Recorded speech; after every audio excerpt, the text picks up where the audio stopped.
In today's video, I'm going to address all the buzz around the crazy lines at Marrakech Airport, and I'm going to give you a complete guide on what to expect and how to navigate this bustling spot. First things first, be prepared for long lines when you arrive. Like seriously guys, we're talking about 2 hours in line, so make sure to use the restroom either on the plane or right after you get off, especially if you're traveling solo. Customs took us about 2.5 hours, and thankfully we hit the restrooms before getting in line. The thing is, once you're in that zigzag line in customs, it's really tough to leave as it's all one huge line. You're gonna need your passport, the address where you're staying, and your boarding pass for the flight you just came from. After clearing immigration and grabbing your checked luggage, you might want to exchange some money. So for us, we exchanged just enough for a taxi and some food because the rates at the airport were not the best. So if you do exchange money, remember to get a receipt in case you want to exchange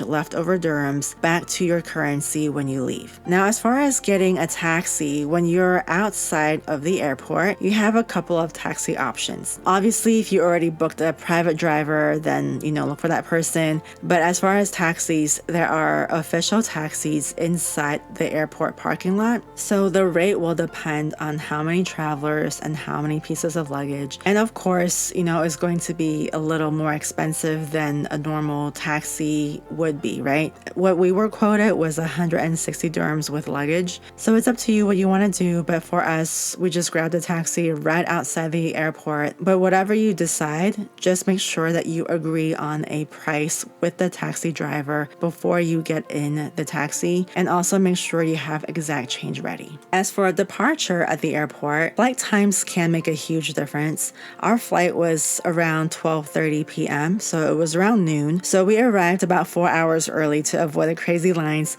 Just because the lines upon arrival took so long, we wanted to be safe and we got there super early. And when you get to the airport, your items are going to be scanned at the airport doors. You will need a physical boarding pass because digital boarding passes are not accepted yet. They don't even print those here. So you can't just have it on your phone. You actually need to go to a check-in desk with an airline agent to get your boarding pass. So the airport in Marrakech is small. They don't have permanent check-in desks for airlines. So you're going to see different airlines sharing the same counters. For example, Norwegian Air might switch over to British Airways. And it's the same counter, but different airline, different employees. So when you get there, if you see your airline's logo on the left or the right of the airport, you can head there directly. The check-in desks are set really far apart at opposite sides of the airport, so you can save yourself a long walk by looking for these signs. This way you would know where to check in for your boarding pass. And check-in usually starts 3 hours before departure, so you can hang out nearby, maybe in the center somewhere until it's set up. And once the staff starts setting up the lines, you can move closer to avoid being stuck at the end of the line. Once you've got your boarding pass and you've checked your bags, you can head over to immigration for departures. And we have heard horror stories of immigration taking 2 hours, upon departure. But honestly, we breezed through immigration upon departure in like 10 minutes. I'm not joking. And my pro tip is, if you can, book a flight that departs in the morning or around noon to avoid long lines. And after security, you're free to explore the shops and grab a bite. The food we got was pretty mediocre, but hey, it kept us full. So I hope these tips were helpful to you to navigate Marrakech Airport. And if you have any additional tips or experiences, please drop them in the comments below. And if you want more travel guides for Morocco or Marrakech, I've got more coming up, so subscribe and stay tuned.